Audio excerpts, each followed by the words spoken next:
Saudar a todos com a paz do Senhor. Amém. Abra a sua Bíblia no último livro da mesma, livro do Apocalipse. Apocalipse, nós vamos para o capítulo 2 e vamos traduzir uma carta a uma igreja. Apocalipse capítulo 2, a partir do versículo 8. Nós temos aqui muitos verbos e são interessantes para a nossa edificação. Eu também amei, só a parte do chuchu que eu rejeito, mas eu amei ter vindo aqui. Fazia tempo que eu não falava domingo de manhã e eu amei o culto desta manhã também. O tratamento, muito obrigado, pastor Manuel Júnior, Deus abençoe a essa igreja, ao Júnior 2 também, está ali, gente boa, os obreiros. Você com essa voz de radialista aí, meu irmão, como é que Deus faz, né, irmão? Eu prego, Deus me dá uma voz fina, ele não prega e Deus dá uma voz bonita para ele, mas eu vou com essa voz mesmo. Uma vez o irmão disse: nossa, sua voz é muito fina. Eu digo: mas pelo menos eu estou pregando, e você? Está fazendo nada, né? É fácil falar, não é? Muito obrigado, amei ter vindo aqui, espero voltar. Vamos traduzir essa carta. Hoje não é a Gabriela, né? Quem é hoje? Quem? Carol. Está disposta, Carol? Está animada? Então vamos nessa. Foi assim que João recebeu lá na ilha de Pátimos. Ao anjo da igreja que está em Esmirna escreve: isso diz o primeiro e o último, que foi morto e reviveu. Eu sei as tuas obras, vírgula, e tribulação, vírgula, pobreza, mas tu és rico, vírgula, e a blasfêmia do que se dizem judeus e não são, outra vírgula, mas são da sinagoga de Satanás. Nada temas das coisas que hás de padecer. Eis que o diabo lançará alguns de vós na prisão, para que sejais tentados, e tereis uma tribulação de 10 dias. Ser fiel até a morte, e dar-te-ei a coroa da vida. Quem tem ouvidos, ouça o que o Espírito diz às igrejas.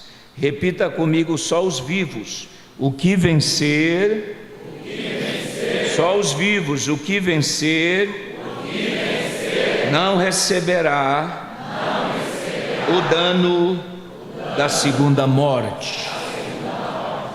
Bem, meus queridos, você que é um leitor atento da Bíblia Sagrada, você já percebeu que nós estamos no livro das Revelações, chamado Apocalipse, e ditamente nós estamos no preâmbulo de 7 cartas que foram dadas a João, quando João estava em uma das ilhas do Mediterrâneo, e essa ilha chamava-se Ilha de Pátimos. A introdução desta carta, quando Deus deu a João, é muito interessante, porque o contexto histórico vai nos informar que quem era o imperador desse momento era um homem muito mau, chamado Domiciano.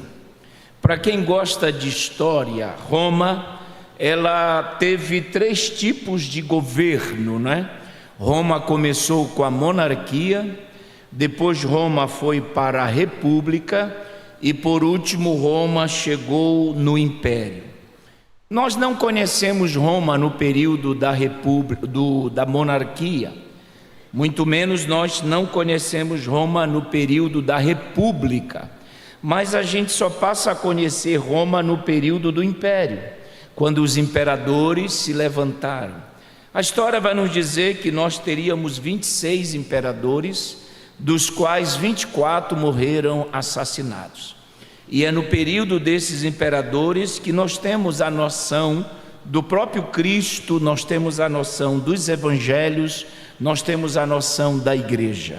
Então esses imperadores, um era pior do que o outro, e eles também se achavam deuses.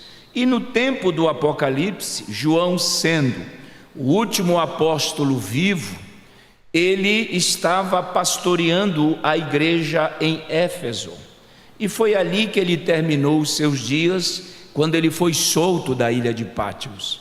E é interessante que esse imperador chamado Domiciano, ele inventou uma moda de, em todas as cidades que eram gerenciadas por Roma, tinham que construir uma estátua em sua homenagem.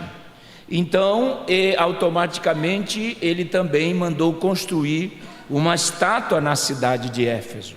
E a lei dizia que todos aqueles que por ali passassem deveriam inclinar-se e adorar essa estátua e também acender incenso em homenagem a Domiciano. E a história vai nos dizer, os historiadores como Papias e tantos outros, eles vão nos dizer que João, quando passa perto de uma estátua de Domiciano, ele não adora, ele não faz nenhuma reverência. E alguém que estava vendo denunciou João. E João apareceu diante do concílio lá, do conselho, melhor dizendo, de Domiciano, e perguntaram por que ele não adorou a estátua. E João, como pastor crente fiel, ele disse que não poderia adorar, porque ele só adorava um Deus vivo e verdadeiro. Tudo bem, você não deu glória a Deus, eu vou esperar na próxima, não é? Então ameaçaram João: ou você adora, ou você será queimado vivo. Lembra da história da chapa? Isso não é conversa de carochinha. E colocaram João numa chapa, aí João dizia: é melhor me trocar para o outro lado, porque a chapa já está esfriando e não está acontecendo nada.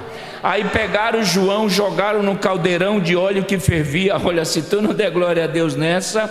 E passados 15 minutos tiraram João, ele não estava queimado, não tinha cheiro de nada. Então causou um temor. Automaticamente não dá para matar esse cidadão. Eles ficaram com tanto medo de matar João, porque um algoz disse assim: pega uma espada e mate ele na espada. Aí alguém dizia: a espada vai quebrar, não vai chegar nele. Eu dava glória, mas tudo bem. Outro disse: dê um tiro. Aí alguém diz: melhor não, porque a bala vai voltar e vai acertar em nós. Eu dava outro glória a Deus. Nenhuma arma prosperará contra a vida de quem serve a Deus. Uau! Então qual foi a brilhante ideia? Bom, tem uma ilha chamada Patmos, que é uma ilha de cobras, de pedras. Vamos jogar esse velho lá, ele será ali mordido por uma cobra, ele vai desaparecer. Uau! Então pegaram João e jogaram na ilha de Patmos. Interessante que a ilha de Patmos, ela era constituída de várias cavernas. João, ele era um preso político, e como um preso político, ele não teria direito a água e nem a pão. Ele tinha que ir atrás da sua própria água e atrás da sua alimentação. Então a ideia é que ele iria morrer como tantos ali na ilha. Mas algo aconteceu, porque Deus é fiel. Eu dava glória se tivesse ouvindo esse pregador. Deus é fiel com aqueles que são fiéis a Ele. Eu quero que você já pegue na mão do teu irmão aí, pega na mão dele, que eu vou te explicar algo aqui. Diga para o teu irmão: você não vai morrer na ilha desse problema que tu estás vivendo. Diga para ele: Deus vai descer na ilha, Deus vai descer na ilha. Não, eu vou falar até você entender. Deus vai descer na ilha. Muita coisa, mas eu serei lacônico. Coloca aí Apocalipse 1:12, por favor. Deus desceu lá na ilha. E é interessante que há um diálogo. Há um diálogo. Estão me ouvindo aí? Ao do microfone. Precisava comprar um de William Bonner, pastor, da próxima vez. Compra um de William Bonner para mim, por favor. Eu acho que eu mereço, depois de mais de 30 anos pregando, né, irmão? Do William Bonner. Amei vocês. Olha só, eu já comprei um, eu já esqueci em hotel, é melhor nem comprar. João está lá e há um diálogo. Jesus desceu, uau. E o texto diz: e virei-me para ver. Por quê? Porque Jesus está falando com João e João está de costa para Jesus. Mas João é curioso, ele diz: eu quero saber quem está falando comigo. E ele virou para ver. Uau! Essa palavra ver no grego é teomai. Daí vem a palavra teatro. Daí vem a palavra observar todos os detalhes. Quando João vira-se para ver, que é o teomai, quem falava com ele, e virando-se vi 7 castiçais de ouro, 7 igrejas, o 13. E no meio, se tu não entender essa eu vou embora. E no meio dos 7 castiçais, a palavra meio no grego é messos, e messos significa prioridade. Então Jesus, ele não está no final, nem atrás e nem aos lados, ele está no meio.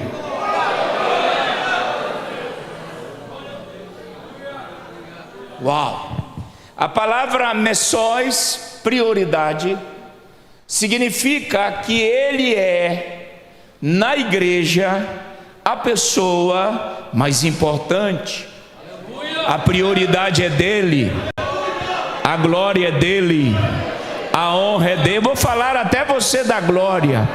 A majestade é dele, o louvor é dele, a adoração é dele. Ninguém é maior do que ele. É ele que salva, é ele que cura, é ele que transforma, é ele que liberta. A glória é para ele, é para ele, é para ele, é para ele, é para ele. A grande ideia, pastores, pastor, é manter ele como prioridade na igreja. E quem fala aqui é um homem que lambeu esse Brasil, que foi em muitos países, e eu já vi igrejas que ninguém queria nada com Jesus. Eles iam se encontrar no culto, não se adoravam mais, não se tem mais choro. Muitas igrejas passaram apenas a ser um encontro social. O camarada vem vazio e sai seco, não adora, não sente nada. No culto não dá um glória, mas quando termina o culto lá fora não para de falar. Mas no culto não, eu não adoro a Deus porque sou educado. Não é verdade, é porque você é frio, você é gelado. Porque quem tem ele como prioridade adora, glorifica. Imagina a última noite, se eu não vou falar tudo, hein? E no meio, messos, dos 7 castiçais. Deixa eu explicar algo. Isso tem sido, eu sou muito perguntado, eu nem respondo mais, porque o pessoal acha que eu sei tudo, né? Deus o livre. Mas Jesus está no meio das igrejas. Não tem igreja perfeita. Se nem tu é perfeito, meu chapa, e por que tu exige perfeição dos outros, se tu não és? É meio hipócrita isso, tu não achas? Viu como exorta aqui? Ninguém dá glória, rapaz. Tem gente que vai orar e ele não ora. A igreja está fria, não evangeliza mais. Ele não traz ninguém na igreja para ouvir a palavra. Jesus não batiza com o Espírito Santo. Nem batizado com o Espírito Santo ele é. Então é muito fácil falar mal, se não faz nada. Uau! Só que Jesus, ele está no meio das igrejas. E todas as 7 igrejas têm uma deficiência. Por exemplo, a igreja em Éfeso abandonou o primeiro amor. Deixastes. A palavra deixar no grego é afieme. E afieme significa deixar aos poucos. Pastora, ninguém deixa o primeiro amor da noite para o dia. Ele vai deixando aos poucos. Ninguém vai deixando a igreja rapidamente. Não vem terça, não vem domingo, não vem esse mês, e daqui a pouco abandonou. Só que ele estava no meio desta igreja. A igreja de Esmirna era uma igreja sofredora, tinha pouca força, estava com medo de padecer, mas ele estava no meio dessa igreja. A igreja em Pérgamo, lá existia o trono de Satanás, e existia o dono da espada, que era um procônsul que determinava as leis. Lá tinha um trono de Satanás. Essa igreja de Pérgamo, ela estava envolvida pelos ensinamentos de Balaão. Olha só, mas Jesus está no meio desta igreja. Aí a gente tem a igreja de Tiatira, que uma certa mulher chamada Jezabel, eu quero ver agora, foi lá na cozinha, pegou um vidro de azeite que frita ovo e jogou na cabeça dela e disse: agora eu sou profetisa. E ela estava ensinando os servos de Deus a errarem. É interessante que a palavra erro aqui é planão, e planão significa tirar alguém do caminho certo e colocar no caminho errado. Mas mesmo assim Jesus está no meio dessa igreja. Vem a igreja de Sardes, que não vigiava. Era uma igreja aonde os nomes das pessoas, eles tinham nome de vivo, porém estavam mortos. Mas Jesus estava no meio desta igreja. Aí vem a igreja de Filadélfia, que tem pouca força, mas Jesus estava no meio dessa igreja. Aí vem a igreja de Filadélfia, que de Laodiceia colocou ele para fora, mas ele está batendo, dizendo: deixa eu entrar, porque sem a minha presença não tem culto, não tem glória, não tem pregação, não tem louvor. Pega na mão do teu irmão e aperta até ele zangar essa noite, e diga para ele: deixa Jesus ter prioridade na tua vida. Mas fala, crente, fala, crente, fala, crente. Remiarás, remiandarai. Quando ele tem prioridade, ele batiza. Quando ele tem prioridade, ele cura. Quando ele tem prioridade, ele renova, ele toca. No mesmo verso,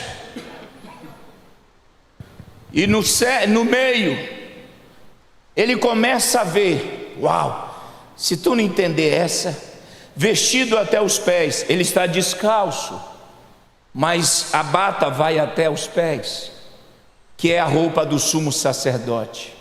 Ele tinha que entrar descalço. Olha, se tu não entender aqui, ó, ele tinha um cinto no peito. Sinceramente, eu nem sei mais. Vocês sabiam que o cinto não está na cintura, está no peito. E o cinto na cintura é um tipo de autoridade. O cinto no peito é outro tipo de autoridade. Cinto na cintura, ele é rei. Cinto no peito, ele é rei dos reis. Vou pregar só para esse lado agora, eu estou de mal com vocês. Cinto na cintura, ele é Senhor. Sinto no peito, Ele é Senhor dos senhores. Espero que todos vocês lembrem de mim quando vocês forem pregar isso, tá? 14. Ele olha para a cabeça. Os seus cabelos eram como a branca lã. Uau! Aí ele sai da cabeça, é Telmá, ele está observando. Ele vai para os olhos. E os olhos é como chama de fogo. Oh Jesus, Ele está aqui. 15. Os seus pés semelhante ao latão reluzente, como se tivesse refinado numa fornalha. Aí ele vai para a voz, como de muitas águas. Aí ele vai para a destra, tem 7 estrelas. Ele sai da destra, vai para a boca, e da sua boca saiu uma espada de 2 fios. Depois ele vai para o seu rosto, oh glória, e o rosto brilhava muito quando na sua força resplandece.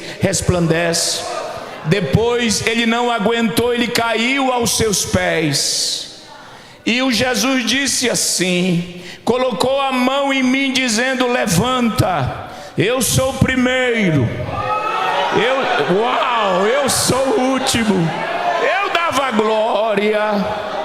E ele diz, escute isso, é que eu não tenho muito tempo, eu não posso ficar até 1h15 com vocês aqui. Não diga amém, porque eu fico, sou meio... E ele disse: eu vivo. Mas ele não esconde que um dia esteve morto. A palavra estive no grego é temporariamente morto. Então Jesus diz: de forma temporária eu morri, mas hoje eu estou vivo.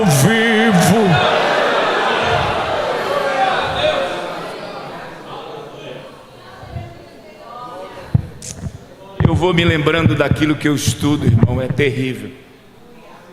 Vocês sabiam que na cultura judaica, olha só, existem três níveis de morte. A cultura judaica ensina isso. Tem o velório, diga velório. Tem o cortejo, diga cortejo. E tem o sepultamento. Na cultura judaica tem esses 3 níveis, e essas 3 histórias temos na Bíblia.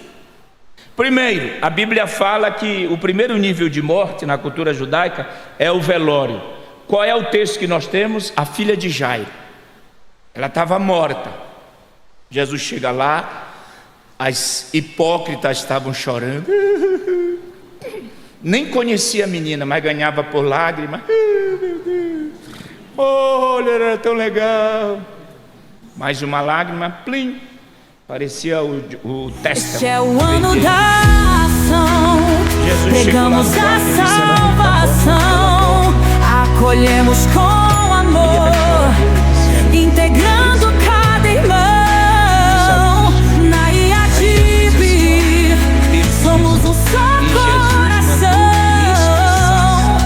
Pai, nos guia em tua mão. E equibalo significa tirar a força. Aí eu entendi porque Pedro foi para lá também. Gostava de cortar a orelha, imagina tirar na força agora, né? Por que Jesus tirou esse choro falso? Porque Jesus não opera onde há choro falso.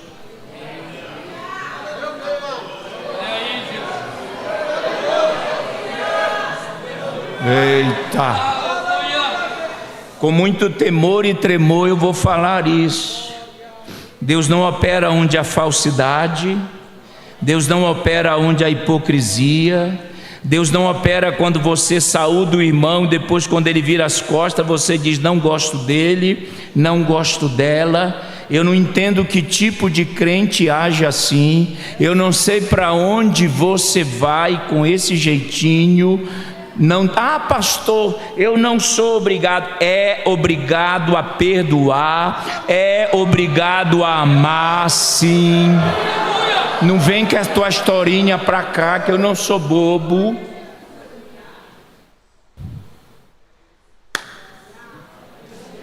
Agora estou irritado. E a culpa é sua. Coloca Hebreus 12 e 14.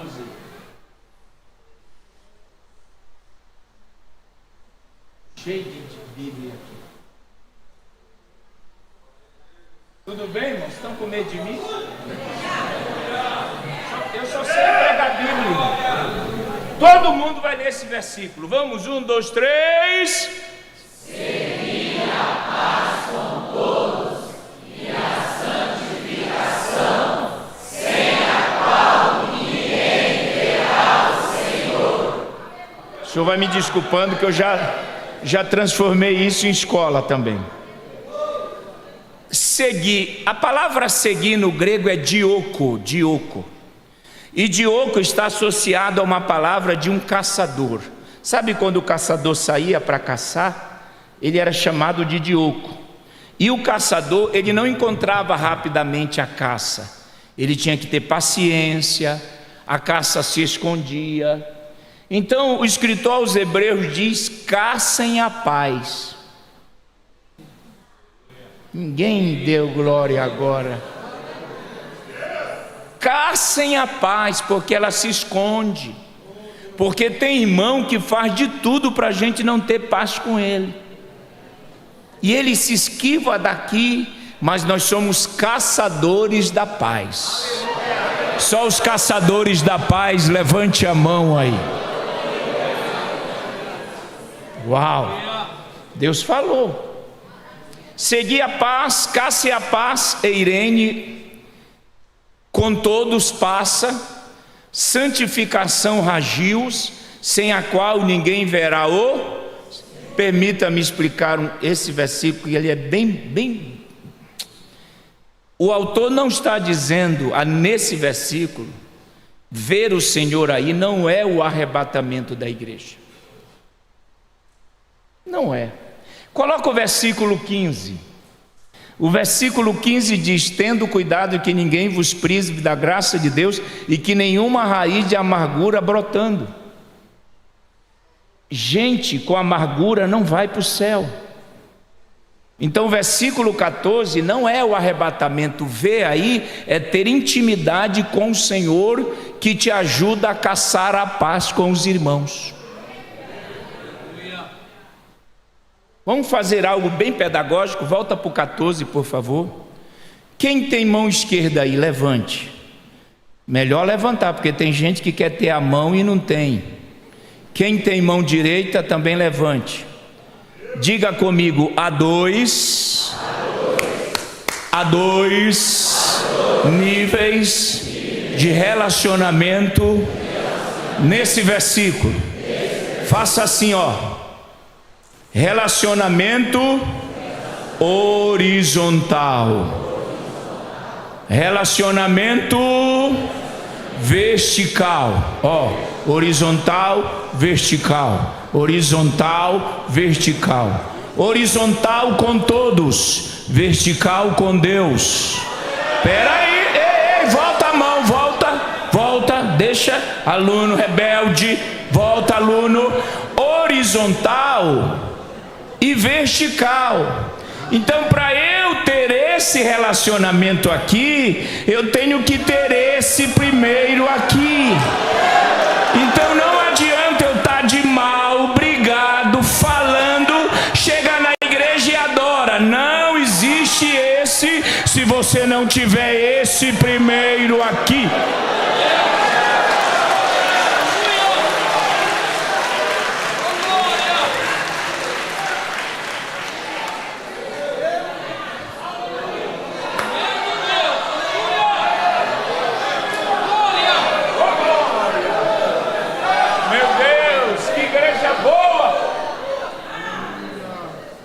Estava falando o que mesmo?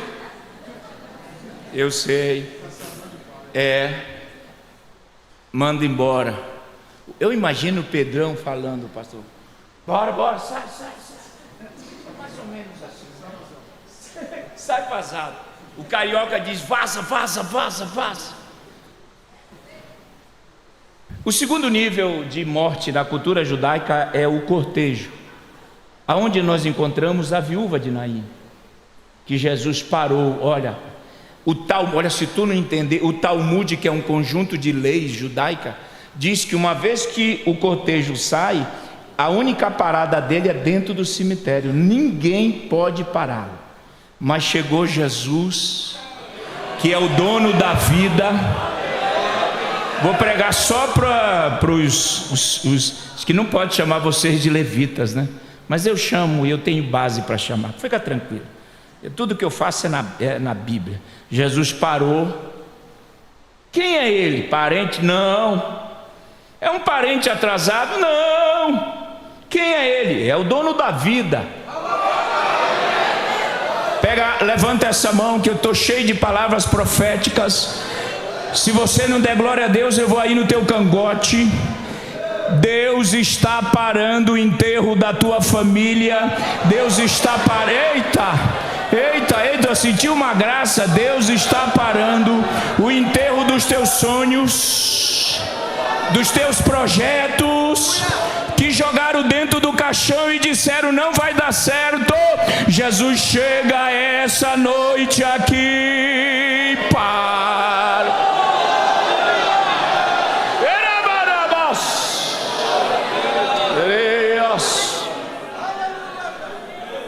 O terceiro nível de morte na cultura judaica é o sepultamento. A história que nós temos é Lázaro. E Lázaro estava morto. Sabe, irmãos, para nós voltarmos do texto da carta e pararmos, a Bíblia diz, mandar um recado: aquele que amas está doente. A palavra doente ali é asteneou, e asteneou significa alguém que nem pode se locomover. Por isso que Lázaro não foi.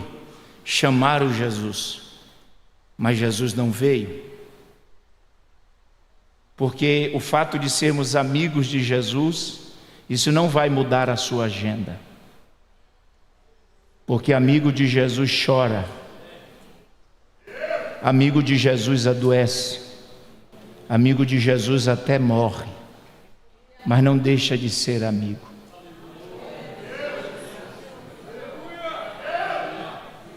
Eu sinto uma graça.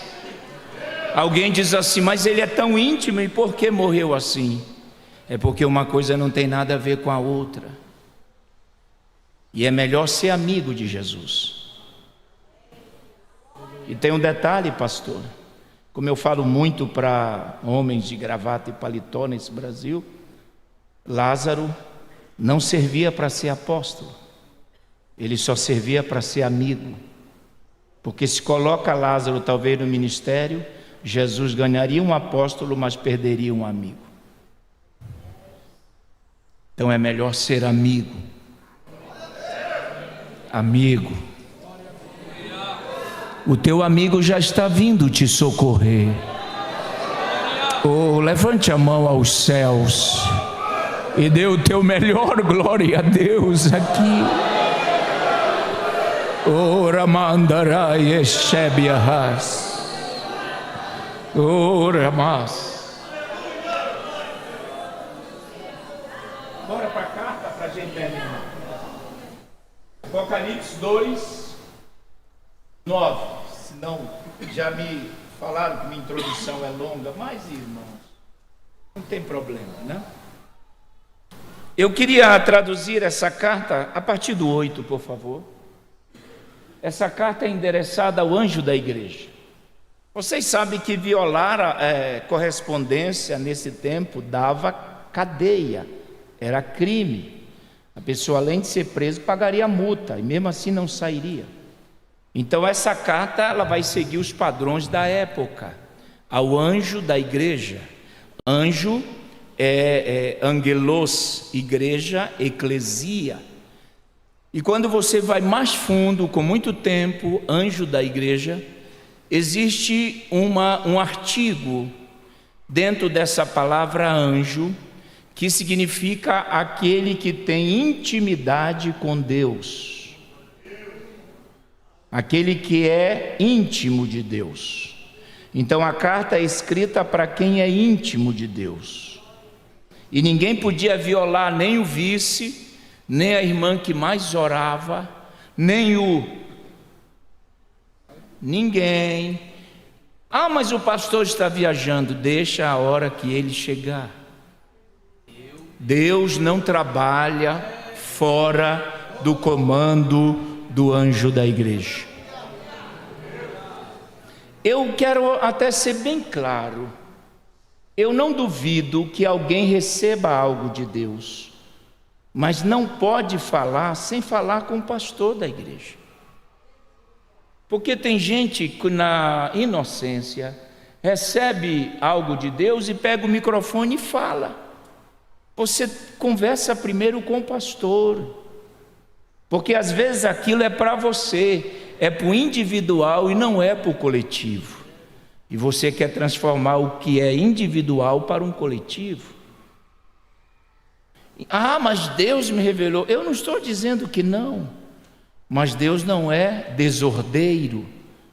Deus não coloca pastores para preencher cadeira. Pastor não é enfeite. É muito sério. E voltando àquilo que eu já disse, cuidado. Não acredite nesses doentes da internet. Ou se é o seu dirigente, ou se é o seu pastor. Deus não faz nada sem falar com Moisés.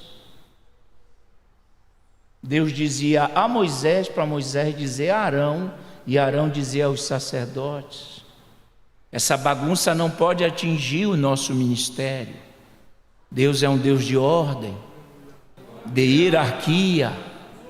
O céu tem hierarquia, a igreja também. Ah, a vida é minha, eu faço. Amém. Mas por que quando você quebra o seu nariz, tu procura o pastor? Por que tu não resolve sozinha a parada lá? Que é muito fácil ser rebelde. Quem manda na minha vida sou eu. Mas qualquer probleminha, ai pastor, tu não tem autoridade para governar? Resolva o problema. Não se levante contra pastor. Muito cuidado. Eu já vi gente definhar na cama. Eu já vi gente apodrecer na cama. Ah, deixa que Deus trata com o pastor. Ele tem um canal aberto. Ele tem uma intimidade. Aquele que Deus fala. E tem um detalhe, meu pastor. Deus nunca deixou de falar com seus escolhidos. E eu vou profetizar essa noite aqui, que fique registrado nos anais desta igreja. Deus vai aproveitar as madrugadas, o período do carro, o período das viagens, e vai te revelar coisas grandes e profundas que serão para a glória do seu único nome.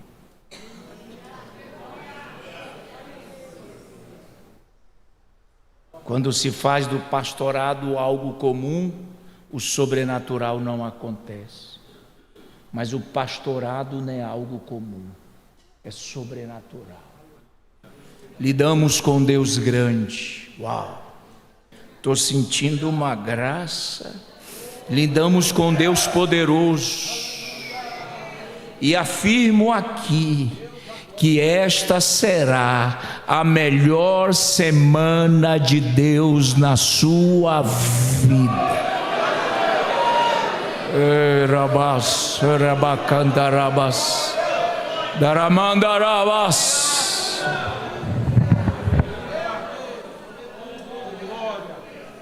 Tudo bem até aí? O 9, por favor. E a carta vai desenrolar. Eu sei o que ele sabe, as tuas obras. O que ele sabe, as tuas tribulações, e o que Ele sabe, a tua pobreza. A palavra sei no grego é oída, e oída fala de um conhecimento relacional. Não é um conhecimento por informação, é um conhecimento por relacionamento. Eu sei porque estou tendo prioridade na igreja. Deus conhece a tua vida, e eu não preciso nem falar sobre você para Ele, porque quando eu começo a falar, esse conhecimento é por informação, mas aqui é um conhecimento por intimidade. Ele sabe porque Ele conhece as tuas manhãs, Ele sabe porque Ele conhece as tuas tardes, Ele sabe porque Ele conhece as tuas noites, Ele conhece as tuas madrugadas, Ele sabe quando tu entras, quando tu sais, quando tu desce, quando tu sobe, quando tu choras, quando tu tá alegre, tá triste, deprimido, aliviado. Ele sabe de tudo. Eu sei as tuas obras.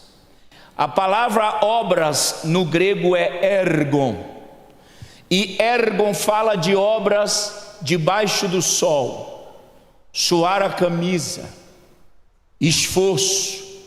A palavra obras, ergon, trabalho, kopos, é algo que se desenvolve com muita firmeza. Eu sei o trabalho que tu realizas, mas não é só isso. Eu conheço também a tua tribulação. Essa palavra tribulação no grego é tilipes. Permita-me ensinar isso. A palavra tilipes é uma palavra do mundo greco-romano que foi colocado na Bíblia Sagrada. Aliás, os autores do Novo Testamento, eles tiveram da parte de Deus a liberdade de enxertar palavras que não iriam mudar o contexto. Uma delas é a palavra tilipes. Deixa eu usar minhas duas mãos. A palavra tilipes é uma palavra da condenação romana. Pegava-se o ladrão, colocava ele embaixo aqui de uma grande pedra. É a forma que eles tinham. E em dado momento eles iam soltando essa pedra e já ia causando timidez e temor no infeliz. Mas o infeliz não confessava. O que eles faziam? Eles soltavam a pedra e a pedra sufocava o bandido. Daí vem a palavra tribulação, aquilo que sufoca,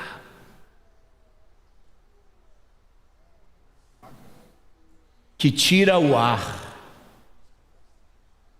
que tira a sua locomoção. E a pedra era enorme. Então o grego diz assim: eu conheço o tamanho da pedra, o peso da pedra, eu sei aquilo que te sufoca. Meu Deus. Mas pergunto aos irmãos: quem acredita que a mão de Deus é maior do que esta pedra? Quem acredita? Ramandarabas, Ramacandarabas. Meu Deus, que graça eu estou sentindo. Então eu quero profetizar que há uma mão agora, uma mão. A mão do Senhor está indo em direção a essa pedra. Eu começava a me alegrar, e Ele vai tirar essa pedra de cima de você. Quem crê, faça barulho de glória. Agora continue a profecia. Oh glória, pega na mão do teu irmão até ele zangar e diga para ele: você vai voltar a respirar. Diga para ele: você não vai morrer nessa tribulação. Ele sabe o tamanho da pedra, ele sabe o peso da pedra, e ele vem nessa noite arrancar.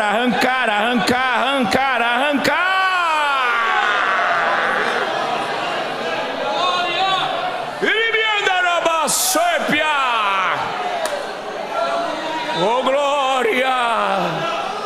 Eu vou profetizar mais porque o meu coração está para explodir.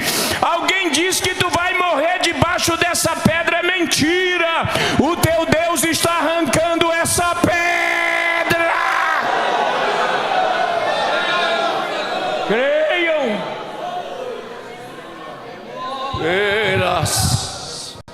Mas só que nós vamos chegar em algo muito sério aqui. Eu tenho relacionamento contigo, então eu conheço o que tu fazes para mim. Eu conheço aquilo que te sufoca e a pobreza. Tem algumas pessoas que começam a chutar a Bíblia, não é? Essa igreja de Esmirna está pobre porque era uma igreja pecadora, e começa a inventar coisa. Tudo bem. Às vezes eu viro de costas para você, não é falta de educação não, tá, irmão? É porque eu não sei, às vezes eu tenho que virar para lá, eu não sei, aqui não tem olho ainda para eu ficar, entendeu? Eu preciso só que os irmãos me entendam. Repita comigo, existem. É isso, acabou mesmo, né? Só porque eu vou embora. Vem os outros pregadores aí, é assim. Existem dois verbos para a palavra pobreza. Diga comigo: penaz, pitoshel. Tem gente que quer aprender grego e não quer falar, pastor. Pitoshel. Se nós temos dois verbos, é assim que a gente estuda. Então eu preciso descobrir, pastor, qual é o verbo que está aí, se é pitoshel ou penaz. Quando eu traduzi, a palavra penaz é uma pobreza, mas está associado a um escravo que tem pão e água. Então não é o verbo que aparece aqui. O verbo que aparece aqui é pitoshel, e pitoshel fala de uma pobreza que nem pão e água tem, pobreza extrema. Você que está anotando, anote do jeito que eu falo, escreva do jeito que eu falo, já é o primeiro sinal. Então o texto diz que eu conheço a extrema pobreza que você está vivendo.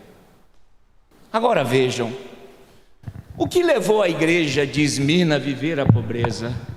Eles não são crentes, não, porque crente tem que ser rico, não, porque o crente pobre, não tem aquele camarada que diz que o primeiro sinal que Deus não está conosco é que a gente é pobre? Meu Deus, isso é que é mensagem que edifica, irmão. Nós vamos para o céu com uma mensagem dessa. Mas os pregadores da prosperidade, que é uma lenda, dizem: se você não é rico, porque você está em pecado. E eles até dizem que a igreja de Esmirna, mas temos que entender, escute, nós estamos na Ásia, viaje comigo até lá.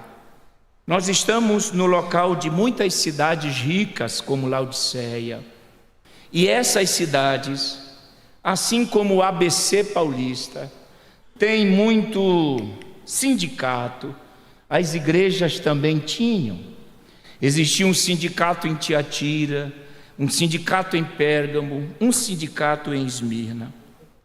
E esse sindicato exigia que uma vez você, querendo emprego, você tinha que se filiar ao sindicato e pagar uma taxa. Até aí tudo bem. Mas depois que você pagava uma taxa, você recebia um papel com 13 leis aproximadamente. E essas 13 leis eram leis que iam contra o Evangelho. Por exemplo, tinha uma lei que quando você chegava para trabalhar, você tinha que adorar deuses falsos, adorar imagens, e o crente ficava assustado. Tinha uma lei que você deveria participar de orgias, de prostituições. Tinha uma lei que dizia que você tinha que defraudar documentos. Se o documento era 100, você colocava 1000.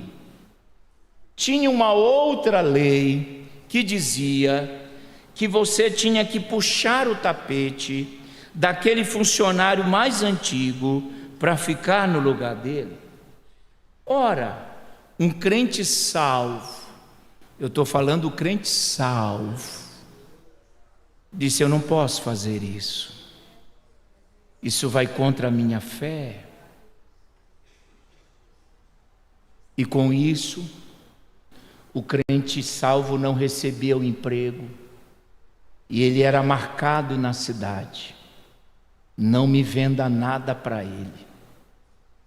Então não tem aonde comprar, não tem comida, e a pobreza começou a chegar na igreja. E os crentes agora passam da pobreza de um escravo para uma pobreza extrema.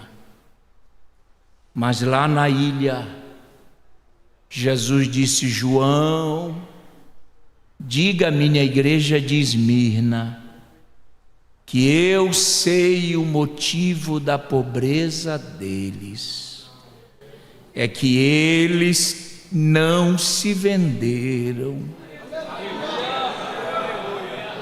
Com muito temor e tremor, não se venda por um cargo a mais, não defraude, não fique rico dando tombo nas pessoas, nada de glória, não é? Há poder no sangue de Jesus. Não venda a sua alma. E para com essa crise de Asaf, dizendo que o ímpio tem, tu não sabe o motivo da riqueza dele, tu não convive com ele para saber, não liga para isso, não se venda, a sua alma já foi comprada pelo sangue de Jesus. Oh, que guerra agora, que guerra eu travei agora no mundo espiritual. Mas eu vou para cima, eu não tenho medo não. Não se venda, meu irmão, não troque sua fé, compre e pague, não dê tombo ninguém, não prospere enganando ninguém. A tua alma vale mais, a tua alma vale mais. Eu vou falar até você entender, a tua alma vale mais. Deitar no travesseiro tranquilo. Ramambatorra mandarás. Ele me andará, mandaraia. Não ter riqueza, eu não estou pregando contra isso, mas não ser próspero, não ter muito dinheiro, mas ter uma alma salva, que quando dobra o joelho e vai dormir, a alma está protegida e guardada. Deus vai prosperar quem é fiel. Deus vai prosperar quem é fiel. Eu vou falar até você entender. Deus vai prosperar. Agora não dá dízimo, pastor, não dá oferta e quer ser abençoado.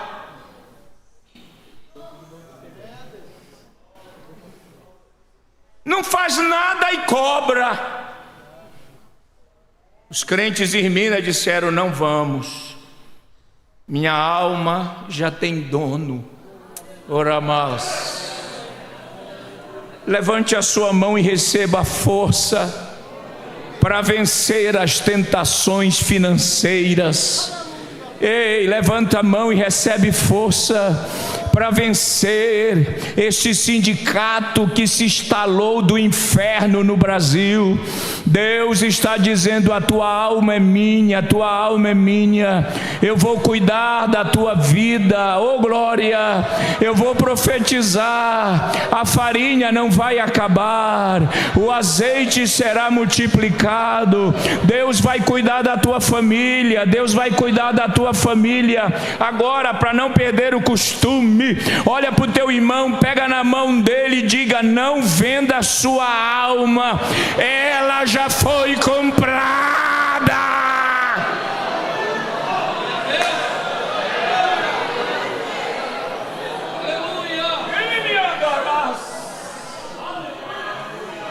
Mas tem um detalhe.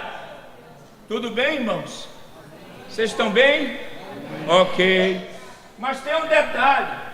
Eu conheço a tua pobreza, mas tu és rico. Uau! Claro que é rico. A palavra riqueza no grego aí é plosios. E plosios fala de uma riqueza que o diabo não toca. Vou falar só para esse lado que eu vi um glória ali. O diabo não rouba. A traça não consome. Enquanto tu não der glória a Deus aqui, eu vou ficar só aqui. Tu que sabe, meu chapa. Riqueza que vem do céu, riqueza da graça, da misericórdia, do cuidado.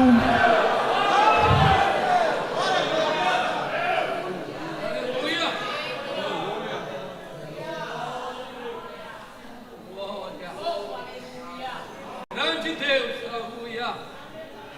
2:17, por favor, de Apocalipse. Uau, tudo bem, irmãos? Amei, pastor, amei. Quem tem ouvidos, ouça.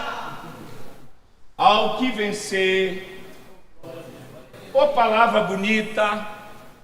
A palavra vencer no grego é nikao. E nikao fala de um vencer contínuo. Não é vencer só um dia. É aquele que continuamente vence.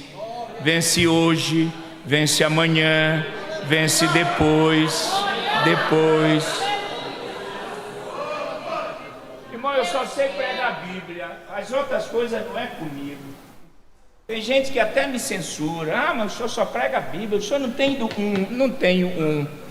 Esse para mim é dor de barriga, é mentira. Vou logo dizer, esse negócio de pregador revelar placa de carro, isso é conversa para boi dormir. Não engana, não caia eu estou vendo o teu CPF. Que conversa. Tem que pregar a Bíblia, é lorota. Mas tem crente que, se eu parar aqui e começar a falar é dor de barriga, meu irmão. Está aqui a maior revelação da história.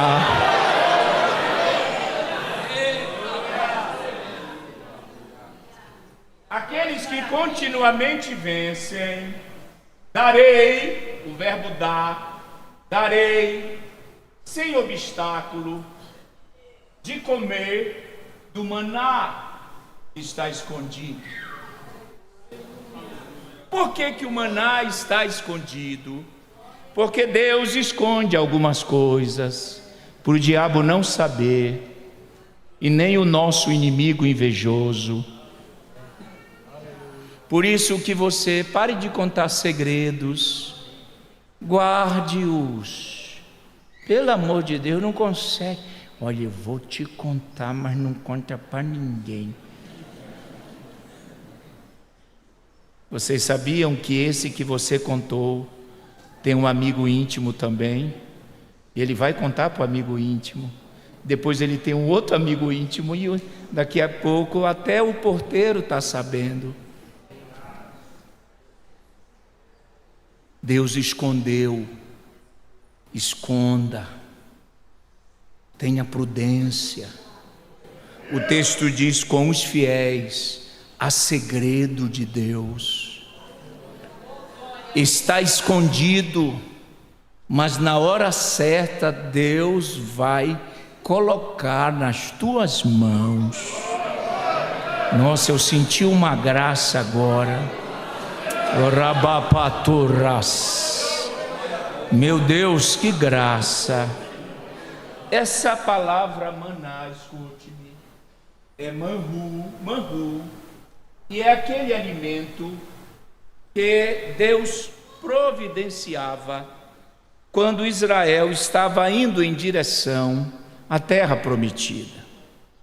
Interessante que também aparece uma outra comida chamada cordonizes, Números 11 e Êxodo 16. Israel ficou tão enjoado porque o povo ruim do maná que disse: queremos carne. Então Deus vai mandar as cordonizes. E é interessante que o maná, diga comigo, o maná é tudo aquilo que eu preciso. As cordonizes é tudo aquilo que eu quero. Agora pense. Existem coisas que eu preciso e existem coisas que eu quero.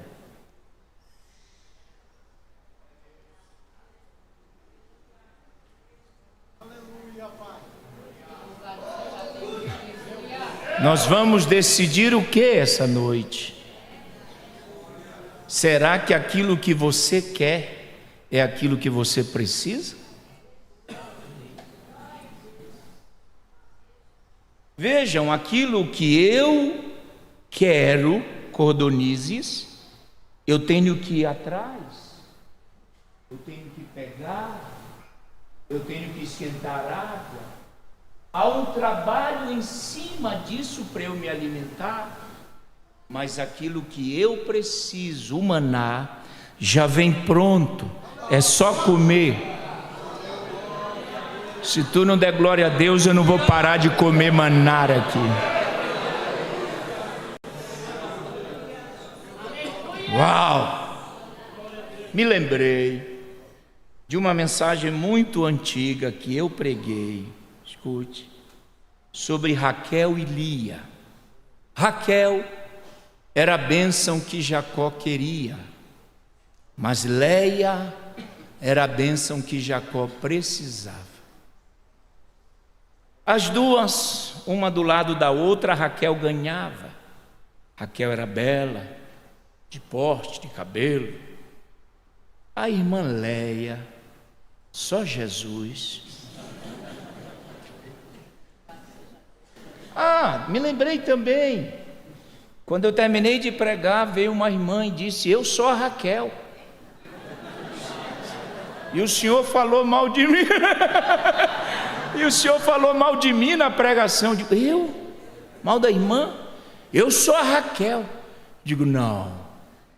A senhora é a Raquel? Cadê o Jacó? A Leia? O Labão? Aí ela foi caindo em si. Disse, paguei mico, né, pastor? Olha, uma senhora falando gíria, paguei mico. Tá bom. Só que a Leia, deixa eu ajudar a Leia. Já vou terminar, porque tem até obreiro pregando que Leia era vesga. Por favor, ela não era bonita, e não aumente mais as condições desfavoráveis dessa irmã. Olhos baços ou baços do hebraico é olhar lindo. Então a única coisa linda em Leia era o olhar. Mas homem não vai só pelo olhar, porque o raça ruim é o homem. Só que Jacó recebeu o que ele precisava, mas também ele recebeu aquilo que ele queria.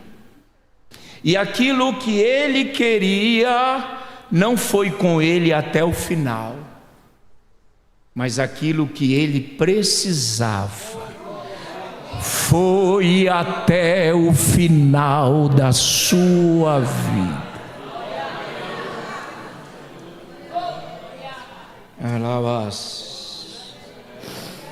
aquilo que ele queria. Eu estou sentindo uma graça.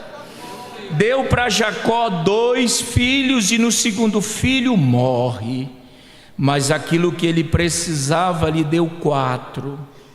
Dos 4, 2 são importantíssimos.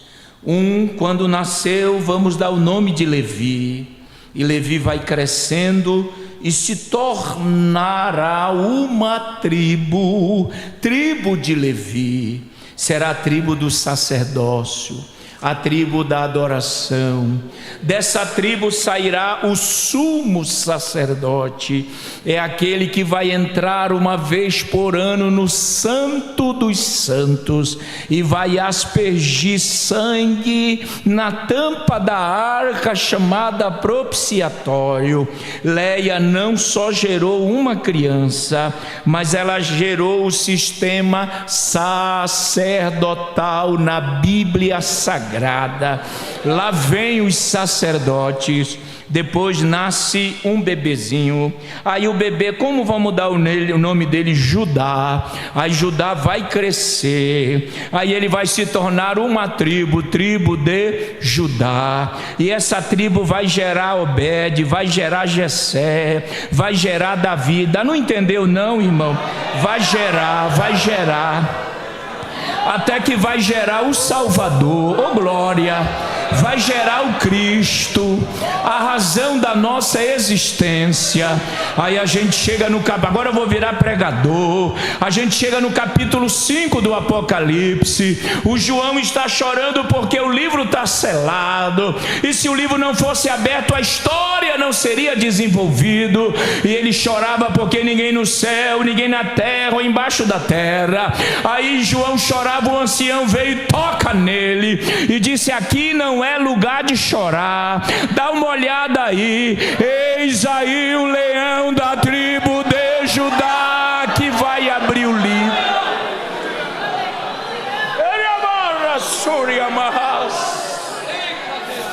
Eu quero que você, eu já vou terminar, mais uns 5 minutos eu termino. Pega na mão do teu irmão e diga: você quer ou você precisa? Diga para ele: você quer ou você precisa? Será que é só para te agradar e não agradar a Deus que te chama? Oh glória, oh glória, oh glória, oh glória, oh glória. Vai acontecer algo lindo agora. Levante as tuas mãos, se tu puder. Quem trouxe glória aqui essa noite, quem tem aleluia aqui essa noite, comece a adorar, adorar, adorar, adorar, adorar, adore, adore, adore. Agora coloque a mão no ombro desse irmão que está do teu lado e transmita para ele, transmita para ela. Deus vai te mostrar a realidade das coisas. Transmita.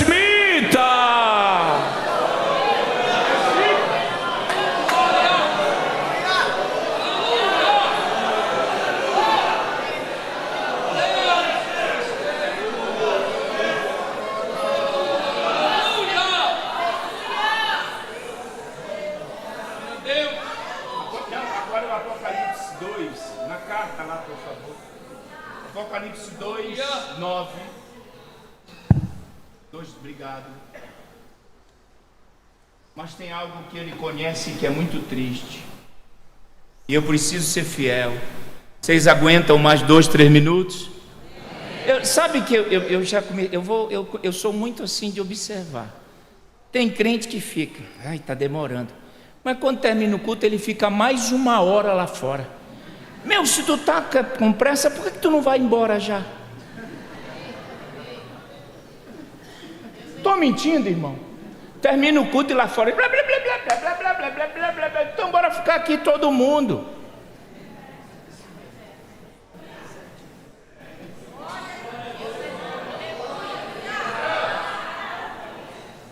Difícil Carvalho Júnior, né?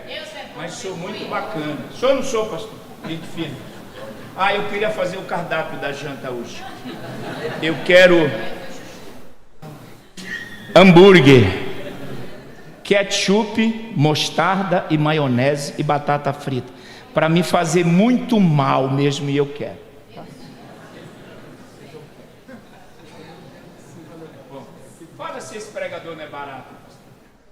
Não falei em dinheiro com o senhor, falei. Irmão, eu estou 33 anos sem cobrar. Porque isso não é emprego. Eu sou engenheiro civil pedagogo. Eu faço por chamada. Chamada.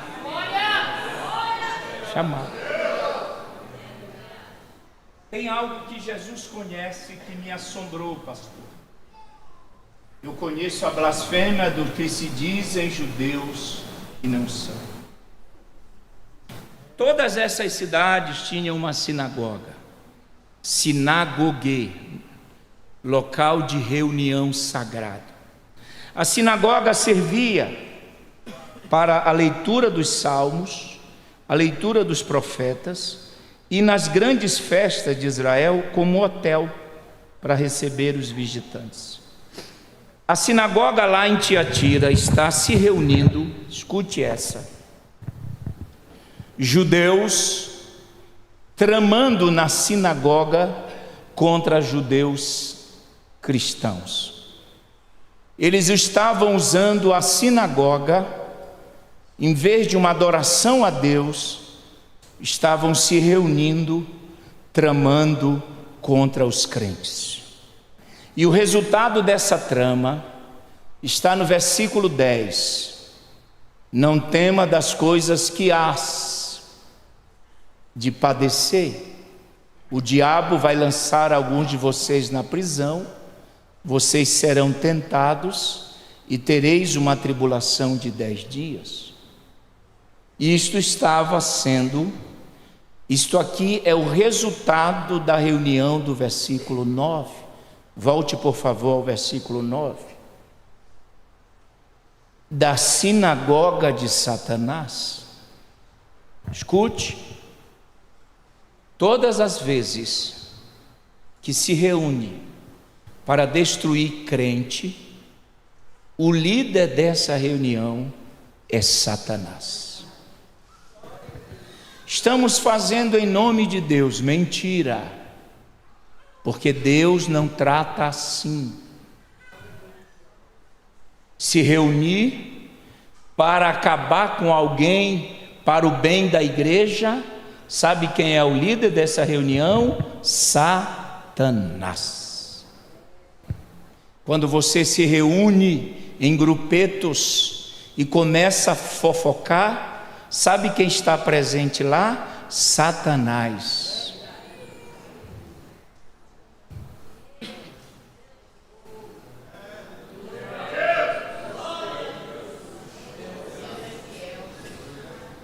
Isso aqui é sério. Reuniões com objetivos de cortar a asa de quem está crescendo, de tirar alguém do cargo, de forjar. É Satanás que é o líder. E pode até começar com oração. Pode até começar com oração, dizendo Deus. Mas quem é o Deus daquela reunião é Satanás. Então não participe disto. Em nome de Jesus. Eu já vi várias vezes gente agir assim e hoje está acamado e muitos já estão debaixo da terra. Tem outras formas para se resolver problemas. Tem outras maneiras. Quem persegue crente, quem está por trás é Satanás. Quem tem ouvidos, ouça. Ramanda rabas. Ramando rakandabas. O sangue de Jesus tem poder. Aleluia. Eita, que guerra, que guerra. Levante a mão, levante a mão. Toda a reunião, pastor Manuel Júnior, que que está acontecendo agora mesmo na sinagoga de Satanás, contra a tua vida, contra a vida dessa igreja, nós cancelamos em nome de Jesus. Não, entra comigo nessa guerra agora.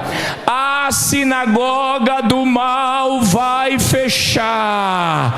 Eu vou profetizar até você dar um glória para chegar no Japão. A sinagoga vai fechar. Essa reunião não vai prosperar. Aleluia! Quem crê faz barulho. Quem crê faz barulho. Essa reunião. Sabe qual é o pior dia para mim? É segunda-feira. Apesar que quase toda segunda-feira eu prego, com exceção de amanhã que eu tenho um trabalho no médico para fazer. Mas sabe qual é o meu pior dia? É segunda-feira, porque a gente quer relaxar, não é? Mas eu não consigo, porque eu tenho uma mulher que depende de mim, tem pessoas que dependem de mim. Mas a segunda, eu não gosto da segunda. Eu já gostaria de começar na terça, mas não posso começar na terça. São as sinagogas funcionando, são as pessoas se reunindo. O inimigo diz: você pregou o final de semana, então te prepara, mas o sangue de Jesus é poderoso. Aleluia, aleluia, aleluia. Pega na mão do teu irmão e diga para ele: essa sinagoga contra ti não vai prevalecer. Aleluia. Fala, fala, fala, fala, fala, fala. Não vai, não vai, não vai, não vai. Ramandas, Raias, Ramas 2:9. O que eles estavam tramando? Vou terminar, estou abusando de vocês. O verso 10 diz assim: não temas as coisas que hás de padecer. O diabo, porque deram legalidade para ele, prisão. Agora olha só isso aqui: ser tentado. Na verdade, o correto aí é provado. Escute-me agora, eu já estou terminando. A palavra provado no grego é peiradizo. Escute. E peiradizo significa provar até a verdadeira essência aparecer. Então, quando você é provado, não é para te matar, não é para te humilhar, mas é para que a verdadeira essência apareça. E essa essência só aparece na prova. Existe algo em nós que só a prova revela.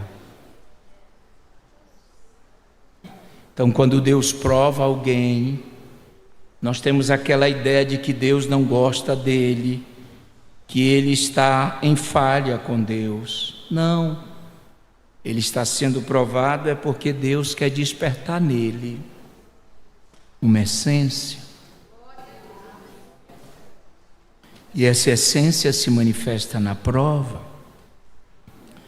E se Deus permitiu essa prova, é porque há uma essência dentro de você.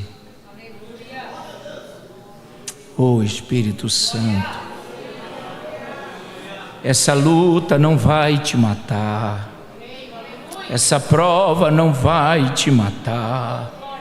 Oh glória, sinto uma graça. Eu estou terminando. Lucas 4:1, por favor. 2 minutos, pastor.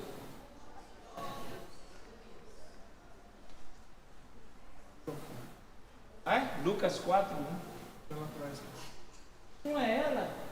Eu estou te amarrando, pastor, estou terminando a mensagem. Cadê? Cadê? Cadê? Mas pastor, eu estava quase para brigar com ela ali, pastor. Tadinha. Lucas 4:1.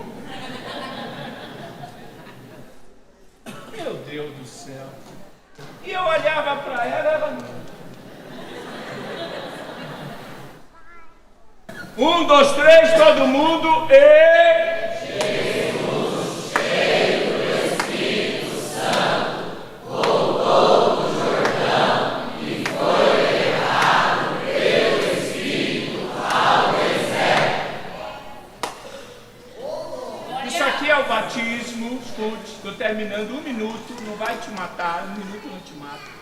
E Jesus cheio, esta palavra cheio no grego é plero, ou plerô, e plerô significa encher, até não deixar nenhum espaço vazio.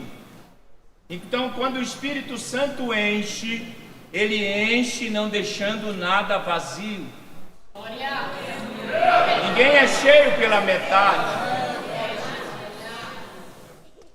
Cheio do Espírito Santo, foi levado, olha esse verbo aqui. O verbo levar aí no grego é ago, da onde vem agozon. E o que significa ago? Significa um animal, que o dono do animal coloca uma corda na cabeça do animal e sai puxando o animal. Quem manda não é o animal, mas é o dono do animal. Uma vez que Jesus foi cheio, quem iria mandar nele agora era o Espírito Santo. Escute, ser cheio na igreja é muito fácil, mas quem é cheio não é você mais quem manda, é o Espírito Santo quem manda em você. E agora o Espírito Santo leva Jesus para ser tentado. O verbo grego diz e leva Jesus para ser provado. Porque havia uma essência em Jesus, porque ele dizia que ele era filho. Aí no batismo Deus falou: este é meu filho. E lá no monte da provação o diabo disse: se tu realmente és filho. E eu não quero entrar no mérito, mas transformar pedras em pães não tem nada a ver dizer que as pedras pareciam com pães. Isso nunca existiu. Sabe por que Jesus não transformou pedras em pães? Porque Jesus nunca usou o seu poder em benefício próprio. Ele só usou para abençoar os outros. Os outros. Os outros. Os outros. O verso 10 de Apocalipse 2. Eu termino aqui. Espero ter ajudado vocês. Apocalipse 2, Apocalipse. Coça a cabeça mesmo. Estou olhando você. Estava Lucas. Eu sou bem de olho. Era Lucas que estava. Agora chegou o Apocalipse. Todo mundo vai ler a partir do C. Se não ler direito, eu vou falar mais 1 hora. Ninguém deu amém. O que eu posso fazer, né? Vamos para Araçatuba, é o jeito, né? Começa daqui, 1, 2, 3. Ser fiel até a morte, e dar-te-ei a coroa da vida. Pastor Emanuel, obreiros, me escutem agora. Aqui, pode cantar o azul, não, né? Pode, além do Rio Azul, tá? Eu vou cantar também.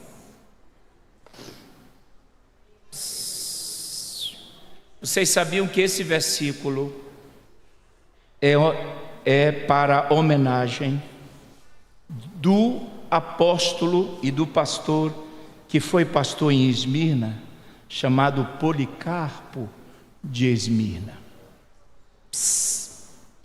Policarpo de Esmirna já estava com mais de 80 anos e ele foi pastor dessa igreja. E o texto diz a história que foram prender Policarpo. Quando iriam prender, Policarpo disse: não, deixa eu dar um lanche para vocês primeiro. Ele alimentou os seus inimigos.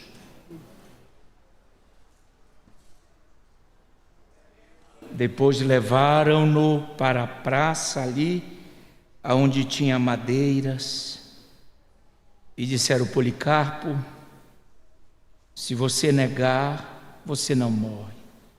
Se você não negar, você será queimado vivo. E ele dizia: tudo bem, essa chama vai me levar mais depressa aos braços de Jesus.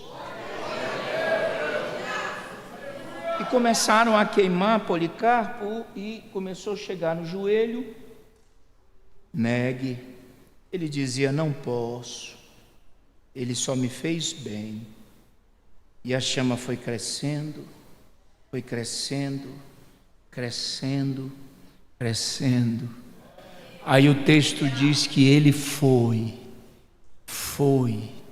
fiel até a morte. Aleluia, aleluia, aleluia. Feche os teus olhos e abaixe sua cabeça. É até a morte. É até a morte. Pense um pouco essa noite. Aleluia. Deus conhece aquilo que você faz. Deus conhece aquilo que te sufoca. Deus conhece o motivo da tua pobreza. É porque você não quis se vender. Você quer ser fiel a Ele. Deus conhece aqueles que tramam na sinagoga contra você. Alguns serão presos, outros tentados. Mas o texto diz que assim como Policarpo, ele foi fiel, fiel, fiel. Chora mesmo, porque eu admiro crente que chora na igreja. Chora mesmo, porque toda a sinagoga contra você não vai prosperar. Ao que vencer, ao que vencer. Rabacanta rabatoras, oramanda rabatorobas. Olha o gemido da tua igreja, Jesus. Olha o gemido do teu povo, Jesus. Rabas. Se eu fosse você, eu adorava, eu chorava. Se eu fosse você, eu renovava a aliança. Se eu fosse você, eu clamava, suplicava. O Deus da igreja de Esmirna é o Deus desta igreja. Oh, aqueles que estão sentindo, adora. Oh, Espírito Santo, que final de semana maravilhoso, aonde a tua palavra teve livre acesso. Encontrei um povo que gosta de Bíblia aqui. Rabatotorias, mamapapaietoriamas. Recebe força, irmão. Recebe graça. Recebe renovo. Não desistam. Está chegando o dia áureo. Está chegando o dia do arrebatamento. Não desistam. Vá ficando de pé, dando glória. Não desistam, não desistam.